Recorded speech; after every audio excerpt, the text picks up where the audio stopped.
Hello and welcome everyone. My name is Malcolm Maestrel and I'm a Membership Services Coordinator with IAAP. Thank you for joining us for the final webinar of the 2022 Accessible Digital Content mini-series. We are excited to close the series with today's webinar, Accessibility of Social Media. Before we begin, we have a few general housekeeping items to go over. Closed captioning is provided. To enable closed captioning, select the CC icon at the bottom of your Zoom screen. The stream text link will be posted in the chat as well. Sign language interpretation is also provided. Microphones are muted to prevent any background noise or disruptions. Please post your questions in the Q&A. The chat will be monitored for general dialogue and technical issues. Today's webinar will be recorded and available in our webinar archives, and we will send out a copy of the recording and presentation to everyone who registered. And now I would like to turn today's program over to our presenter, Keith Bundy. Well, thank you, Malcolm. I'm going to attempt to share my screen here.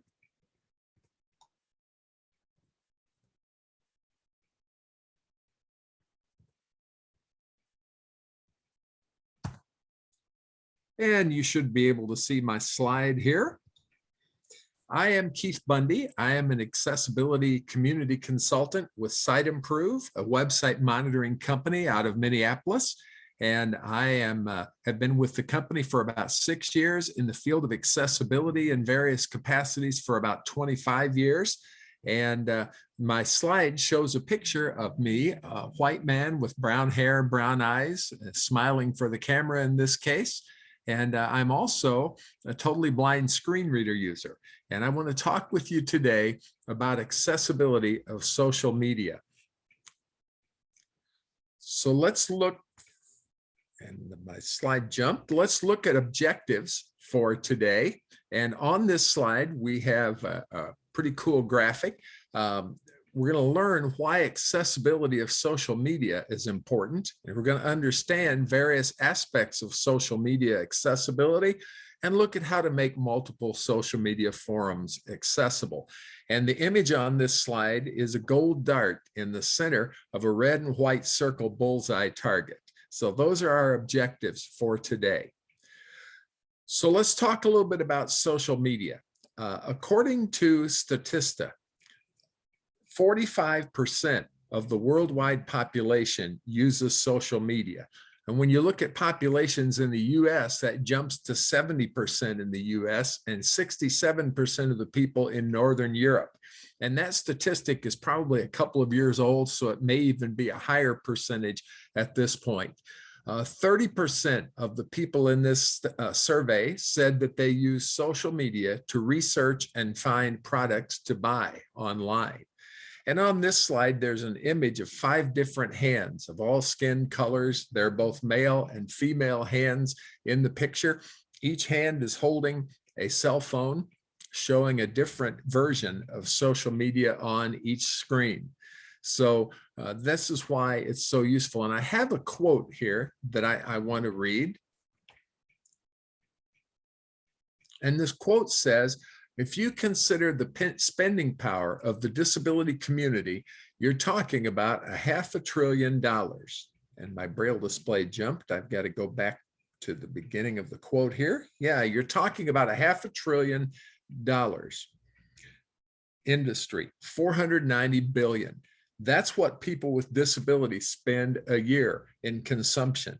So why wouldn't you want to be part of the brand that cater to that demographic? Parallel to that, it is well known that people within the disability community are one of the most, if not the most, loyal brand advocates. A lot of companies do not cater to them. So when they find a company catering to their needs, they are very loyal, often becoming brand ambassadors. And that quote was made by Darren Harpus, and he is a website content accessibility guidelines compliance specialist. and the founder and CEO of the Zenith Group, LLC. And he made that quote. And I've even read where the spending power of people with disabilities and their families put together may be somewhere in the area of $8 trillion instead of that 490 billion. So again, it's a sizable group of people of spending power for people with disabilities and those close to them. And so we want to make sure that we cater to people's needs, whatever those needs might be. The first thing that's important about accessible social media is to use good alt text. Every image in your social posts should have good alt text describing the image, briefly describing it and showing the purpose that that image is conveying by being a part of that post. Missing alt text isn't just a problem when someone alerts you to it. It's a problem at all times. And if you don't accommodate users who need alt text, you likely won't know that they've missed your point. There was a study done a few years ago by a group called Click Away Pound, and that study found that 71% of disabled customers with access needs will click away from a website that they find difficult to use. And more than 90% of the customers who have trouble either cannot or will not let you know that there's a problem. They won't contact the organization. And so that's something to remember. If you're missing alt text, you may not even know the group of people that you're missing. And so it's very important to have good alt text on social media. Using good alt text is just good practice. Social media is part of every successful marketing campaign. And if you can't put in good alt text, then describe the image in the body of the text. I have a lot of friends of mine who maybe don't know how to add the alt text to a social media post, but they will describe the picture. And that is a good move for people with screen readers. If there can't be good alt text, put in some descriptions in the text of the post itself. That's what I do when I'm posting pictures. 85% of consumers feel that how a brand handles issues on its website or social media posts is a good indicator of its quality of support. And that's according to Live Ops. Twitter says photos average a 35% boost in retweets, and videos get a 28% boost in retweets. But disabled users may counter this if they are frustrated and can't access these posts. So it's very important to have good alt text, or at least to describe that image in the body of your social media posts. That's very crucial. So how do you write good alt text? How do you write good alt text? Well, first of all, you want to reflect on the purpose of the image. Why is the image in the post? What does the image mean? What is it trying to convey? Secondly, you want to answer the questions: who, what, and where.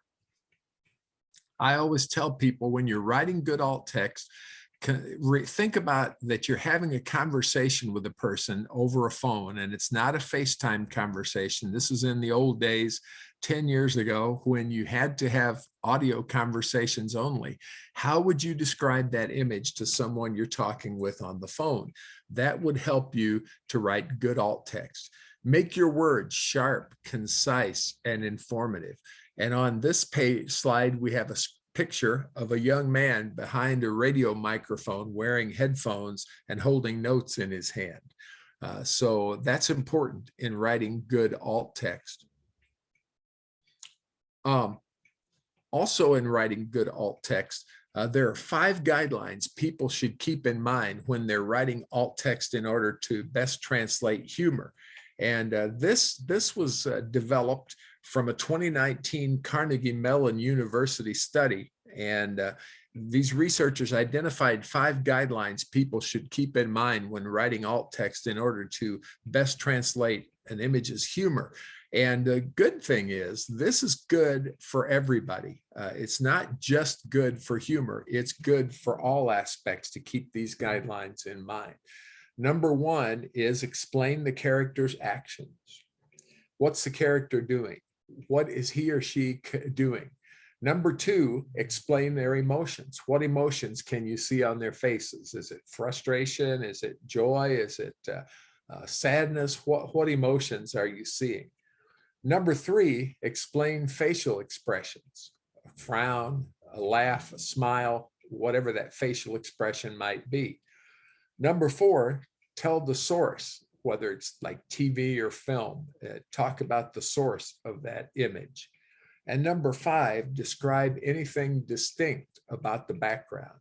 Describe anything distinct about the background. And on this slide, we have an image of a radio with antennae and multiple speech bubbles coming from the speaker. So those are some suggestions on writing good alt text. Another thing you want to do in your social media posts is use plain language. Best practices for writing in plain language include choosing words that are common and easy to understand. It's said that the average reading level of people in the United States is somewhere between the 6th and 8th grade level. So you want to use plain language in your social media. So you want those easy to understand words. Avoid run-on sentences. Make those sentences clear and concise and very distinct. Use clear, short sentences and paragraphs. Make sure that that language is easy to understand. Write in the active voice instead of the passive voice. That's very important. So instead of saying the crowd was looked upon as being excited, instead of that, say the crowd was excited. The crowd showed signs of excitement. Plain English, plain language. And on this slide, we have a picture of two street signs pointing in opposite directions, one saying active and the other saying passive. So use that active voice when you can. He runs into the area instead of he was chased into the area. So you want to use active voice when it's at all possible. When you're writing social media posts, you always want to put your main content first. Always put the main content of the post first. Save your hashtags and things like that for later. If a post includes something like a hashtag or something like that, put it more toward the bottom. Have your main content first. Your hashtags and mentions should be at the end of a post. If a post contains a link or an image or a video or an audio, indicate this at the beginning of the link and post a link at the end to that image or that video or that audio. That's very important to keep your main content first and of significance to the reader. That's far easier for screen reader users and people with cognitive disabilities to navigate. A post where the main content is first instead of a post where the main content is after the hashtags or mentions. So that's something that we need to remember. Let's talk about hashtags for a minute. On a hashtag, you always want to use camel case for multiple words within a hashtag. And that simply means capitalizing the first letter for each word. That means screen reader users will read it properly.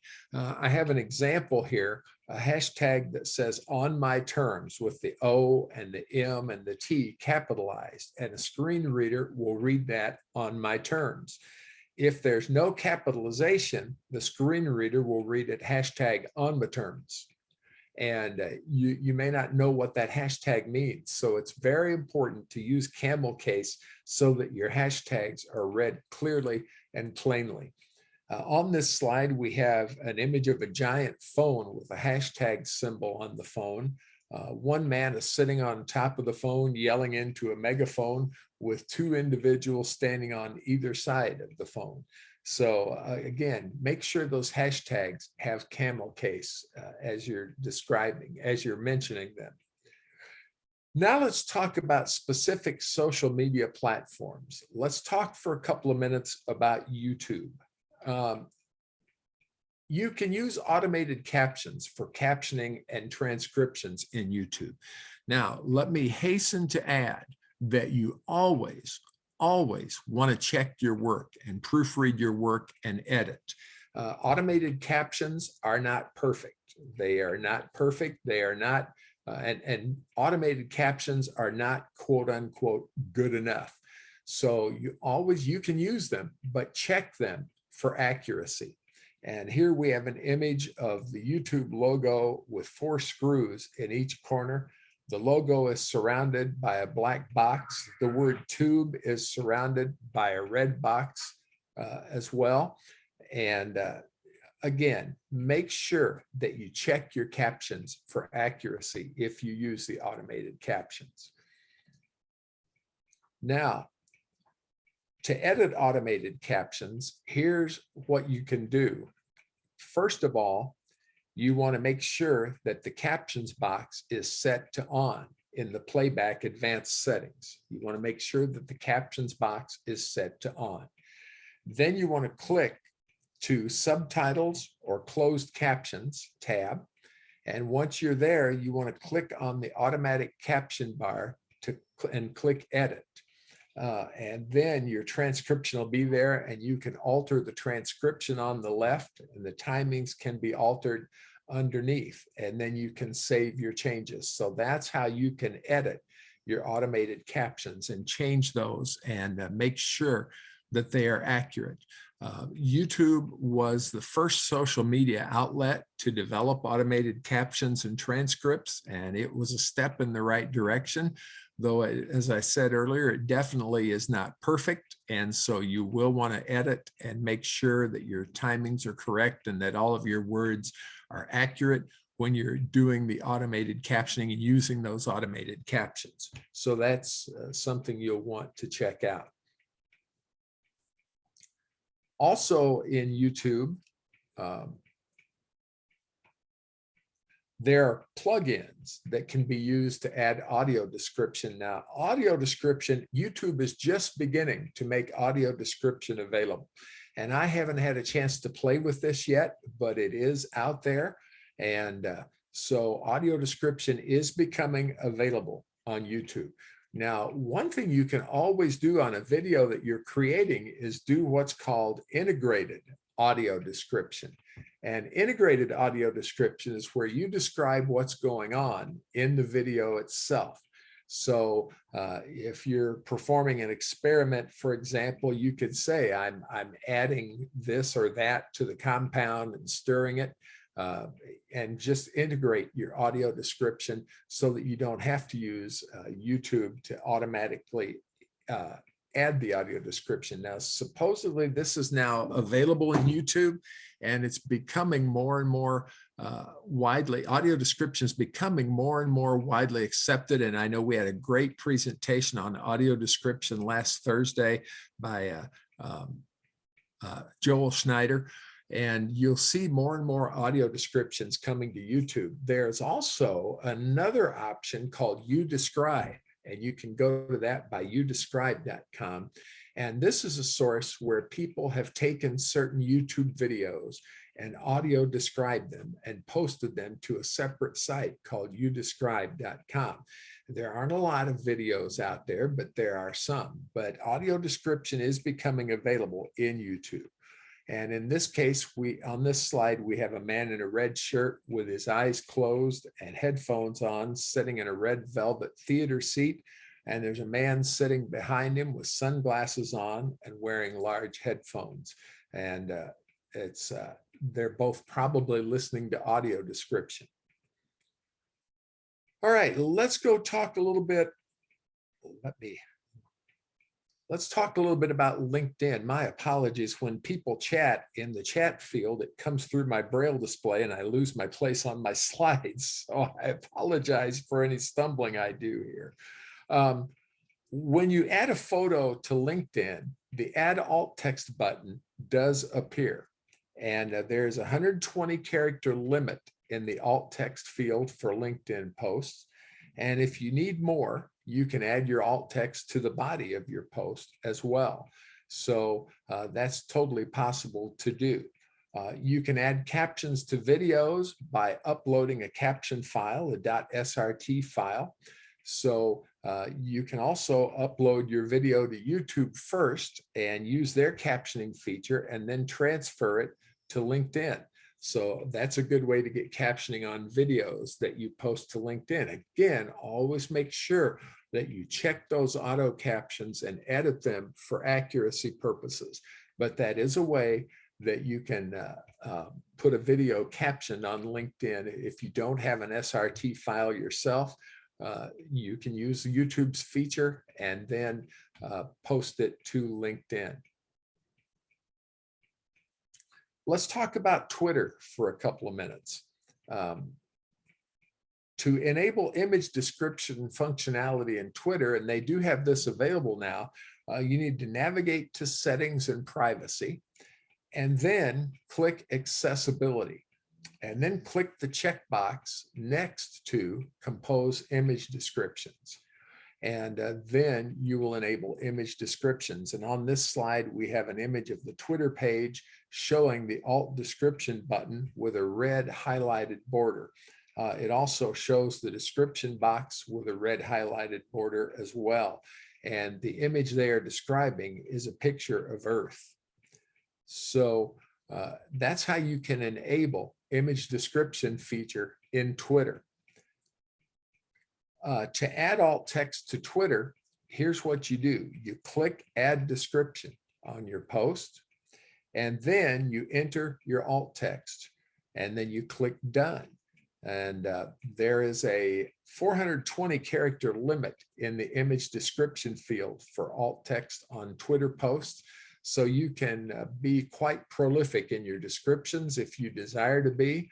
And you have a lot of room, a lot of characters that you can use for descriptions in Twitter. So that's something to be aware of and to be thinking about as you add pictures to your Twitter posts. Let's now move over and talk about Facebook. Facebook automatically generates alt text, and they were the first forum to do this. And again, that's a step in the right direction, though it's altogether not very informative. For example, I have three sons and their families, and it'll often say picture of adults with children with beards. And so then you're wondering, well, do the adults have beards or the children have beards? And of course, you know that it's not the children, but still, it's not very clear. It's better than nothing, but it's not very clear. So we suggest, again, on Facebook that you edit the alt text there. And here's how you can edit alt text in Facebook. First, you want to click edit the photo. So that's the first step to take, to edit the photo. And then you can click the alt text and review the content, and then click override generated alt text. And at that point, then you can make any necessary changes and click save. And that's very important. It's much better to have written alt text than to have the auto-generated stuff. For example, on my post with my family, it would be better to have somebody put the alt text in and say, well, there's Joe and his wife, Megan, with their 2 children. Something along those lines would be far better than just having adult with beard and child. Again, automated text is better than nothing, but it leaves a lot to be desired, and we really prefer the more specific alt text, the more individualized alt text. And so that's how you can go in and override the auto-generated alt text and put your own in there. And again, if you choose not to go about that, you can put a description of the alt text in the body of the photo, of the post as well. And that works. But if you can, it's always better to use the alt text if possible. And on this slide, we have an image that says Facebook improves alt text photo descriptions for blind, visually impaired users. An example picture is of alt text on a black iPhone with a Facebook post. So that's the picture on this slide. So again, it's very important to use your alt text properly in Facebook. You can add captions to videos.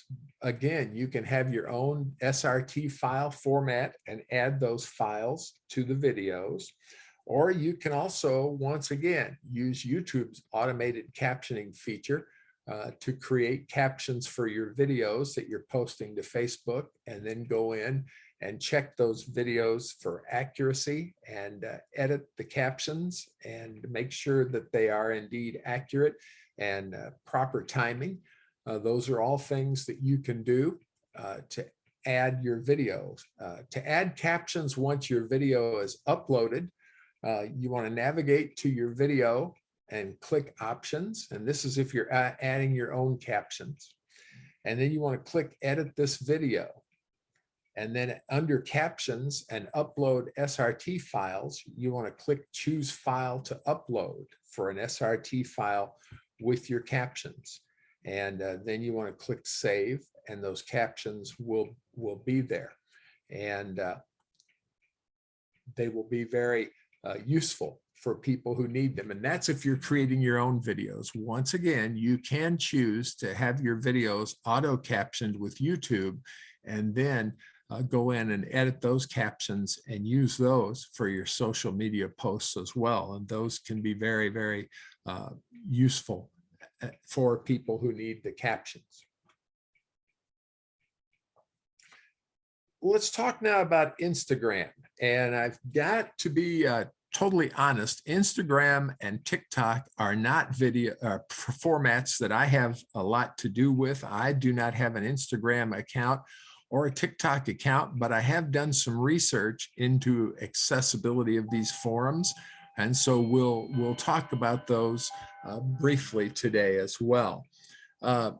Don't use the storage feature on Instagram for business purposes.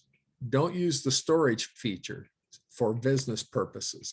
There's no way to add alt text, no way to add captions or a descriptive audio track within the program, within the stories feature. So you don't want to use that feature for Instagram.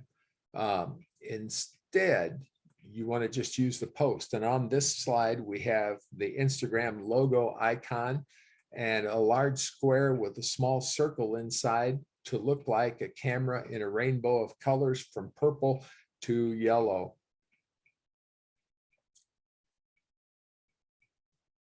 As you're using Instagram, it does automatically generate alt text. If you're not using the stories feature, it does automatically generate alt text just like in Facebook. And again, that's a step in the right direction, but it's not going to be as accurate as your own alt text to a video. So again, you'll want to, in order to add or edit alt text, you'll want to go to the advanced settings, and then you'll want to select write alt text under accessibility. So you'll want to go to advanced and accessibility, and then select write alt text. Then you'll want to type your alt text in. You can highlight the auto-generated alt text and type right over it. And then you'll want to click save. And that's a good way to add alt text of your own to an Instagram post. And on this slide, we have an Instagram page showing alt text descriptions with a large green check mark in the middle of the screen and the words short and descriptive below that. So again, that's what you'll want to do on Instagram to add alt text. The auto-generated, again, as I've said before, it's a good idea, but it just doesn't go far enough. It's better than nothing, but not good enough. Instagram does not allow users to add alt text, closed captions, or audio descriptions to videos created within the app. So you can't add audio descriptions or captions to videos created in the app. You can write a detailed caption that describes what is happening in the video and a transcript of what is said if there's dialogue. And you can put that in your post, but you can't add that to your video in a timely manner. You can use a different app to caption your videos before uploading them to Instagram. So you could use YouTube again and have the automated captions for your videos in the YouTube app, and then post the video with the auto captions. So those are all things that you can do to post your transcripts and your audio descriptions and your captions to an Instagram video, but you can't add your own captions or audio descriptions through a feature in Instagram. It just doesn't work that way. Again, you'll have to write a detailed caption and a description to describe what is happening in the video, and a transcript of what is said if there's dialogue, or you can have it auto captioned through an app like YouTube and then put on the site. Now let's talk about TikTok. And again, I have not used TikTok myself, but it has implemented automated captioning. So it does do auto captions. Now, again, you'll want to check those captions for accuracy. You'll want to edit those captions. To edit automated captions in TikTok, you want to go to the editing page, first of all, and then you'll want to click on the captions button. And then you'll want to click the pencil icon and then press play to view your work after you've edited for accuracy and time, and then click done to save it. So again, TikTok has that automated captioning feature. You always want to check it for accuracy and make edits as appropriate. So that's something to remember. And on this slide, we have an image of the TikTok homepage showing the introduction of auto captioning and how to turn on captions in TikTok.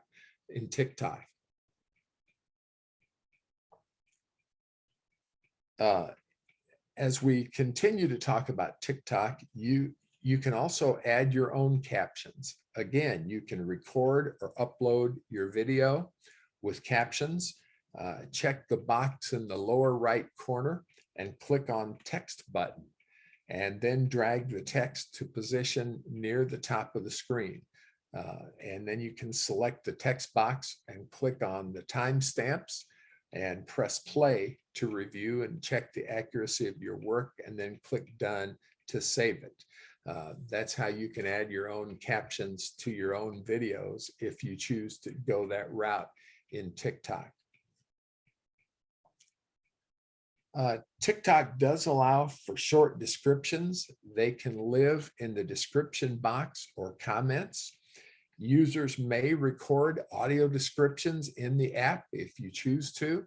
Again, this would be a case where integrated audio description would be good, where you describe exactly what's going on in the video as you record it. That would be good. And on this page, we have an image of the new TikTok logo from 2021, which is a musical note in black, bright red, and neon blue with the colors overlapping each other. So that's a little bit about audio descriptions and captioning in TikTok. You always want to have your contact information in your social media post. Make the contact information available on your social media account page. Make sure people can contact you with questions or concerns. It's good to list a primary number and or email address that people can use to get in touch with you. And it's good to provide a link that lists the appropriate contact information on your page. So it's good to have that context information on the social media page that you have. And that's something that we strongly recommend for accessible social media. And then the final thing I want to just address is accessible blog posts. Of course, blogs are very popular. You want to make sure that your blog content is good, scannable content. You want to make sure that all of your images on your blog posts have graphics, have alt text, So every image needs an alt text describing what that image is and conveying the purpose for that link in your blog post. You want to make sure you have proper color contrast in your blog post. And that's very important. You want that color contrast to be for normal text size 4.5 to 1 against the background. For a larger text, which is 18 point regular or 14 point bold or higher, you want that contrast to be 3.5 to 1 against the background. So you want the contrast to be good. You also don't want to just convey information by color alone. Remember that 1 out of every 12 men is colorblind and 1 out of every 200 women is colorblind. Now, colorblind is a loaded term. It can mean several things. It can mean having difficulty distinguishing between red and green. It can mean other color problems. It can mean, in rare cases, total color blindness. So you don't want to convey any information strictly by color in your blog posts. So that's something important to remember. You also, if you're using audio and video on your blog posts, you want those to be accessible. And that means having captions and having audio descriptions. You don't want a lot of flash on your blog post. Get to the main point, get it taken care of, address the issue you want to address, and go from there. And on this slide, we have a picture of an individual working on a laptop computer and probably writing a blog post. And that's something that's very important in today's economy of reaching out to others. So those are my thoughts regarding accessible social media. And it looks like we're going to have a little more time for questions than I had originally thought. Looks like we're going to have about 20 to 23 minutes for questions. So Malcolm, do we have any questions so far? Yes, there's been a good discussion in chat surrounding one question. I've seen some debate about whether open or closed captions are better. Which is the best practice, or does it depend on the platform? Well, I prefer, as a screen reader user, I prefer closed captions, and I'll tell you why. If it's open captions, then the captions start reading when the person is talking, and I'm hearing the captions and the person talking at the same time. And unless there's a way to disable those captions, that kind of drives me crazy. I've got too many voices going off in my head. And so I really prefer closed captions. There's probably on all sides of the issue, you could probably vote for open or closed captions. You know, but I personally think closed captions are best myself. Thank you. This is Malcolm again. There's another question. There was a little bit of confusion around the mentioning of a link, audio, or video in the beginning of a post. Should it be mentioned such as you were saying, in quotes, image included, or something, and then posting the image last? I think it should say image included and then post the link after the main content, but indicate that audio or video or image, and then post the link following the main content. Then we have another question in the Q&A. Is it best to be more prolific in alt text descriptions when platforms allow, like Twitter, or more concise with image descriptions? You'll have different opinions on that. Most people say more concise. I am an oddity in that matter. I prefer more prolific descriptions. I like good descriptions of the images, and I would prefer you to be more prolific. But again, people who use alt text are all unique, and many of them say, just give me concise, give me exactly the information I need and nothing more. And that's probably what most people would say. But there are some of us who would prefer the more prolific alt text, the more greater detail in the image. Thank you. And then there's another question from the Q&A. What is the best practice to describe a promotional graphic with text? I typically include the text information in the body of the content and then describe the visual aspects of the graphic. For example, colors or imagery used in graphic for the alt text. Is this appropriate, or should I repeat the graphic text in the alt text? I think that's appropriate. And again, you'll run into different people with different viewpoints. Some will say you should repeat the graphical information, but I think what you're doing is very appropriate, that the text is definitely available in the body. It's debatable, because if the image is if the text is in the image itself, there is an argument for putting it in the alt text, because some people can browse a page by images with their screen reader. And so if they're looking just for the image, they might miss the text. So I guess there's an argument for putting it in the graphic again. But personally, I think what you're doing is fine.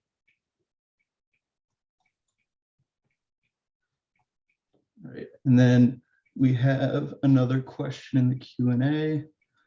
Beyond the accessibility needs for individuals with visual and hearing impairments, what accessibility best practices might you suggest for reaching/meeting the needs of individuals with physical impairments?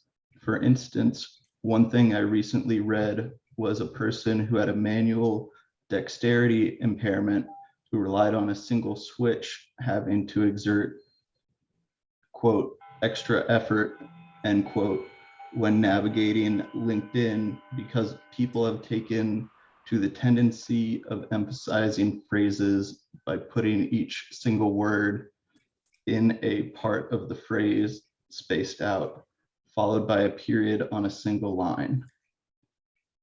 For example, this period is period awesome period. Yeah, and that is a problem for people who use switch controls. I think, the best practice is make sure that each focusable element in your social media post does have its own tab stop. But again, something like that, where it's something where the period is after every word, again, that does create problems for some users. It creates some pain, some strain for people that are using switch controls, and maybe even some people who use only keyboard navigation. Sometimes that can be painful with a lot of presses of a tab key. So again, you'll want to make sure that everything is accessible by the keyboard. You'll want to make sure that each focusable element is its own tab stop, but you also want to avoid things like what you were talking about in your question. Thank you. And then there's a question in chat. Can you ask about decorative images? Why to over describe them, colors, shape to blind screen readers? Why not making their screen reader just skip it without any alt? Yep, if it's only decorative, you can use null alt text. Always use alt text though. A null alt tag is alt equals quote, quote. The reason that you always want to use alt text is this: if you don't have any alt text on the image, the screen reader will actually read the path name or the file name. And so you'll end up with something like img/1437628.png.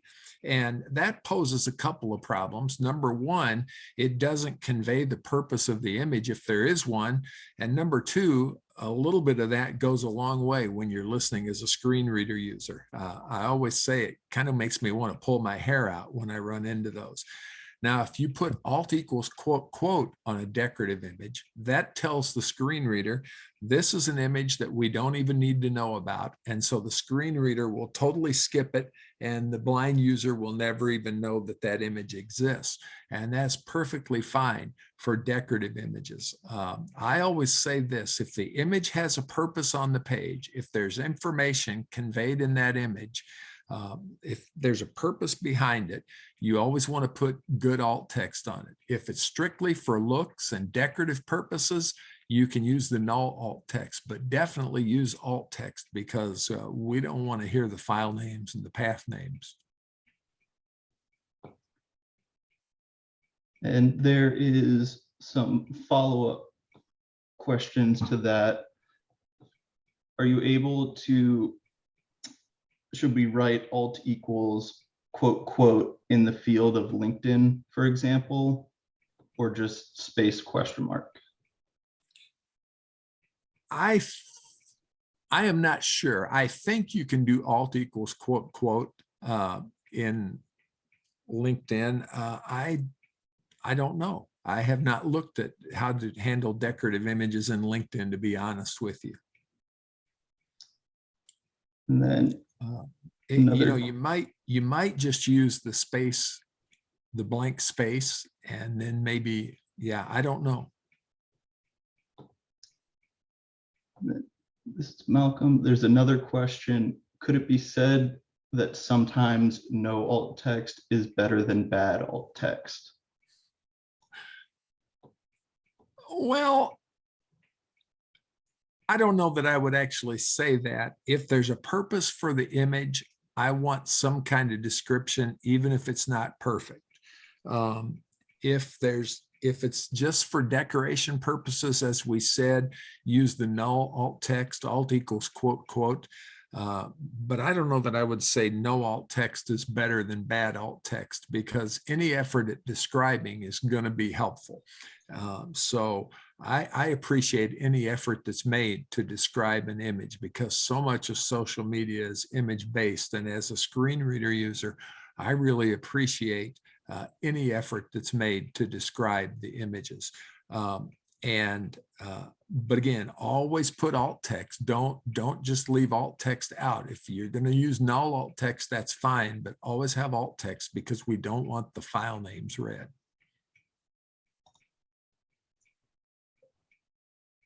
Thank you. This is Malcolm again.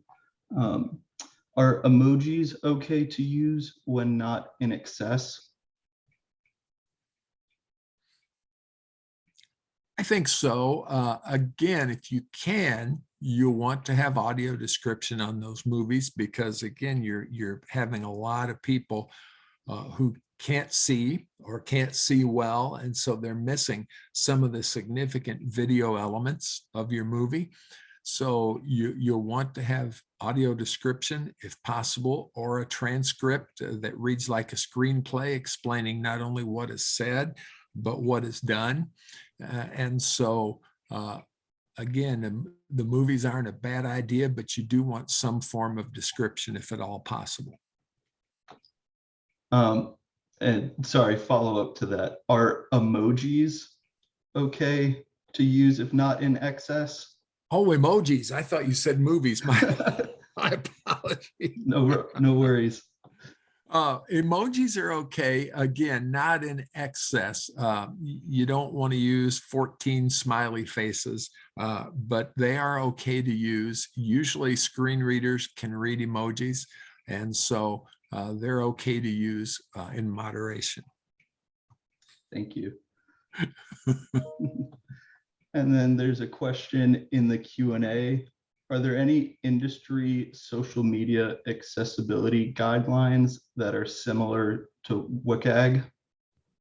No, not at this point. Basically, WCAG applies to social media. So those are the guidelines. The WCAG guidelines apply to your social media posts. But I'm not aware of any specific industry guidelines that are out there. Thank you.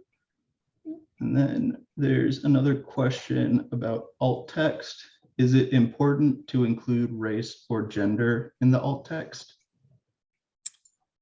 I personally don't care. It doesn't matter to me what race or gender someone is. Other people do want to know. So I guess you just trust your gut on that. And, if you know your audience, you can convey that. But I would say as a whole, gender neutrality and race neutrality is a good thing. Again, it doesn't matter to me now. There may be times where you want to say, well, this is a little boy playing baseball or a little girl playing softball or whatever. So there's nothing wrong with it. But for me, it doesn't matter a whole lot. Thank you. And then there was a question in chat about the alt text being retained when sharing a post from one social media platform to another. For example, sharing a link to a tweet on Facebook. I believe the alt text is retained.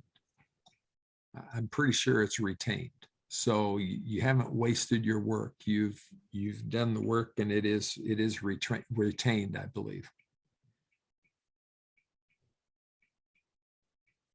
And then there was another question about LinkedIn in the Q&A, asking if it's possible to put alt text in a comment on LinkedIn. That I don't know.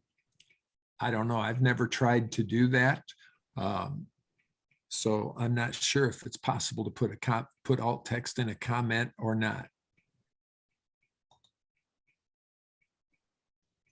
And then some further questions about alt text in the Q&A. If you're talking about your own post on social media, should you say 2 girls standing in front of a tent or say the names of the 2 girls? Depends on how much information you want to give. Depends on who your social media goes out to. If you're only going out to family and friends, it would be fine to say the 2 names. If you have a social media account that can go to anybody out there, you may not want people to know that your 2 daughters are named Mary and Martha, or whatever their names might be. So it just depends. When I post my posts and the images of my grandchildren and everything, I do give their names so that my friends can tell who I'm with. I mean, for example, we took a Father's Day picture last Sunday, and I was holding my granddaughter named Iris, and her father, my son, was holding his other daughter named Violet. And so I put on there a picture of me holding Iris and Joe holding Violet. And again, it's something I don't mind if people know what the names of my grandkids are. But if you're concerned about it, that might be something you want to think about. And then a follow-up question to that is, in alt text, can we ignore things like color of the clothes or color of the hair of the people in the image? Yep, you sure can. Unless it's specifically that color for a purpose, you can ignore those things.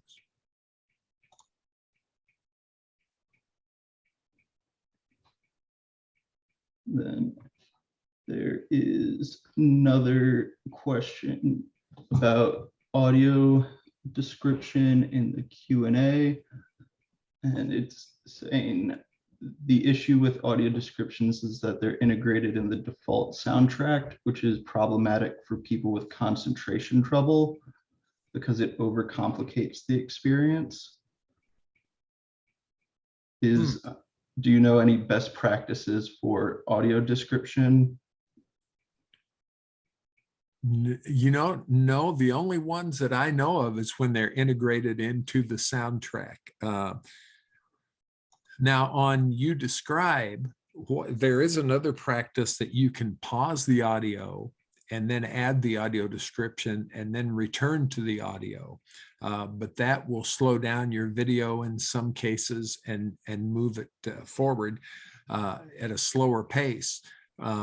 Whereas if you're integrating it into the audio track and using it in the pauses in dialogue, it moves right along, and your video is the same length as the actual video. So I don't know of any best practices. I had actually never thought about that being an issue until you brought it up. So that's a good question. Glad to hear it. And then there was another question about the camel case in chat. When social media platforms use hashtags, are they typically case sensitive? For example, is hashtag this a hashtag utilizing camel case different than hashtag this is a hashtag all lowercase? It is different. It is different. And it especially makes a difference in the way screen readers read it. It does pick up the case sensitivity, and the camel case is read much more clearly than if it's all in the small letters or all in large letters or all in, with just the first letter capitalized. It's much more easily read when it's in camel case.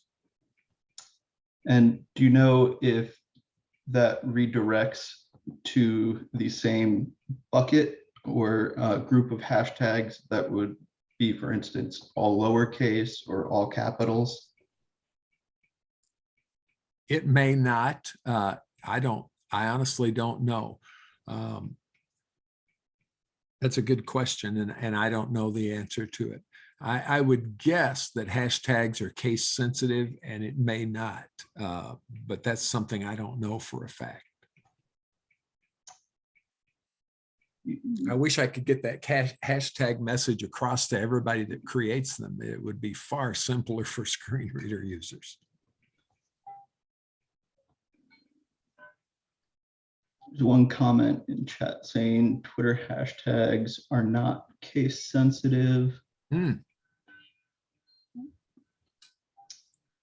That's good. Then it would go to the same bucket. And then we have time for one more question in chat. For social media ads / organic posts or digital ads, do accessibility laws in various countries, in parentheses, USA or Canada, and parentheses, take into account these other platforms other than a company's website? They do. Technically, now I haven't seen anybody sued because of it, but technically everything you post online, whether it's a website or social media or whatever, does need to be in compliance with the WCAG guidelines. So they take into account all of your online platforms. Thank you, Keith. As we are approaching the top of the hour, I'm going to take over sharing my screen again. And I want to thank everyone for attending today's webinar. For upcoming IAAP webinars, we have on June 28th, Stop Screaming into the Void, Getting Accessibility Ideas Heard by Those Above You. On June 30th, Pitfalls of Machine-Generated PDFs. And on July 27th, Developing Industry Consensus Standards for Accessibility Reporting. And I want to thank Keith again for such a wonderful and informative presentation. It was great to have so many questions in the chat and Q&A. And I also want to thank our ASL interpreter, Tammy, and our captioner, Rhonda, for their wonderful work today as well. Thank you again, everyone, and have a lovely rest of your day.